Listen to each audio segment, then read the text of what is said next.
Oh, I just wanted to come here really quick, and I am going to apologize for this video. It's a little bit janky, but I'm having some technical difficulties. But I wanted to show you some of my little mini Brussels sprouts coming up here. I pretty much use this as a sacrifice crop because this is where the caterpillars like to eat, but I kept watering them and feeding them, knowing that in the cool weather they would probably come back. So now that the weather is starting to cool down, in a few weeks we'll be getting into the mid 40s in the evenings and mornings, I will start taking care more of them. So I did put down some organic fertilizer, and I'll start caring for these a little bit better. See, I've got to get those off. I did spray them this morning, but I'll have to cut that off completely and just really come out here and aggressively get rid of those caterpillars. And I harvested some more okra. I trimmed a lot more of the bottom branches so it could start producing more. And yeah, that's it for this portion. And I hope you enjoy the other portion, which will show a little bit more of my fall garden on this side. So let's head over there and see how it's doing. So things are starting to grow. I'm very excited, very excited. The chives are coming up right there, and I think some of the carrots are starting to come out, and radishes. I've got cucumber over here, and I was surprised at how fast things came up. But I'm going to get to work. I'm doing some work on my deck this morning. Have a great day, guys.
Oh.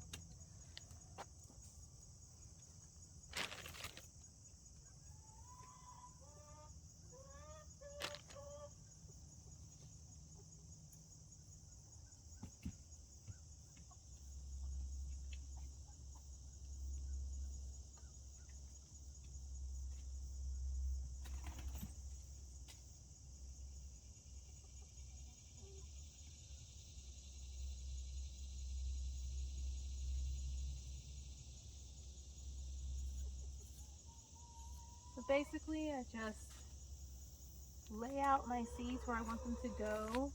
I don't use markers. I really should, but I just don't have any. And so I just write it all down. I kind of plan it out on this grid, and that way I know what I planted where, and just go from there. So I'm doing some radish in this area, and I don't really do it like on a grid. I just kind of put them in the ground, and then just cover them up. It rained a lot yesterday, so the soil is extremely moist, which is great. So this, they're going to get in there. They're going to get a lot of water. They're going to get a lot of sun today. And it's a really beautiful day.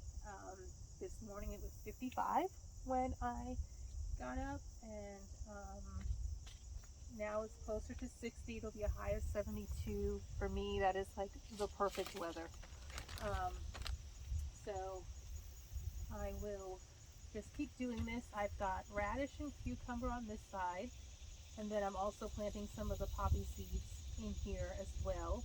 And then I will have cabbage, 2 types of cabbage in here, and chives, beets, wintercress. And I'll just, pull stuff up as they come out. In the middle here, I'm going to plant some onion, and that will help with some of the pests. The onion won't be ready at all to pick or anything, but it will, as it starts to grow, it'll help with some of the pests. And I'm also going to cover it with this tool like I did over there, to keep out, especially the caterpillar moths, because those will just decimate a crop in like a day. So I learned that the hard way. And this will be my first time growing cucumber, so I'm not sure. I'm just going to watch it, and as it grows, if I need to add like a trellis or something, I will, or add another one of these poles, I will do that as well.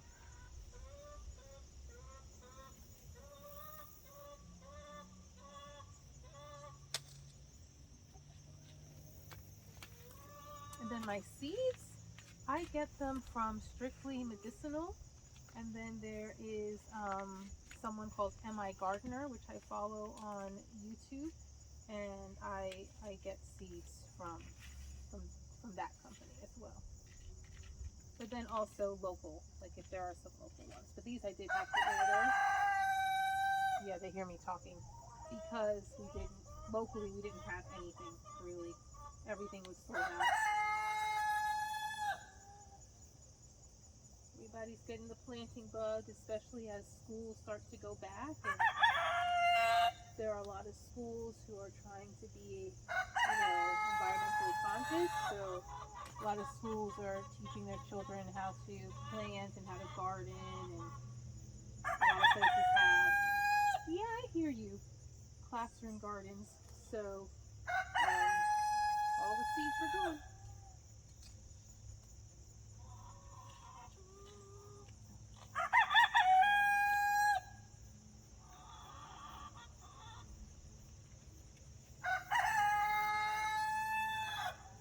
If I planted too many in one spot, I'll just pull some up, as they begin to grow, if I see they need more space. But this way, if I plant more than I think I need, at least they'll start to grow and I'll get some sort of a harvest.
is tulle, and this idea I got from Next Level Gardening. That's what it is from, Next Level Gardening. This helps to keep out some of the moths and the caterpillars from getting on the initial seeds that you've sown. This is what I will use next year when I plant my pumpkin and squash. So the only squash I'm doing this year are the cucumber. I'm not doing zucchini. Not because I didn't want to, but because I was not able to procure any seeds in time. So I won't have enough time to grow them.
All right, so that's it. I've planted everything for this plot. I may do more, but I haven't decided yet. Planting is kind of like having chickens. You start with a plan of I'm going to plant this many, and then you're like, oh, but I can also grow this. But my plan with this is, since the very first part, was planted about 2 weeks ago. So you already see some sprouts coming in here. I've got carrots and radishes, basil, different herbs, cilantro, chives also in there, as well as lettuce and kale. So this will grow, and I'll be able to harvest this portion and then replant in, after I've pulled out what I need to from this, and be able to plant more. So the carrots will grow, radishes, beets, those will all grow throughout the winter. And I believe so will a lot of the lettuce and the kale. Most of the stuff will grow throughout the winter. And then what I plan to do is get a frost cloth that I can put around the whole area and kind of make like a little mini greenhouse throughout the winter if I need to. We don't get, like super cold temperatures, but we do get down into the teens and single digits here and there. And so I just want to make sure they survive throughout that. Yeah, so mostly I'm just out here, and it's quiet and it's beautiful, and I just listen to the chickens and listen to the hawks and just enjoy. I love the fall weather. It's my favorite time of year, because I can be out here all day long. So I especially have to time myself when it's during the day. So it's just one of my 10-minute breaks from the computer that I take throughout the day. And so I just have to make sure that I stay on schedule, because that job is also important. So I will leave you with that. You guys have a great day. I think I'm going to put out a meditation video in a couple of days. I haven't done one of those in a while, and it's just too beautiful not to. So that will be coming up soon. All right, love you all. Have a great day. Keep planting. Stay positive.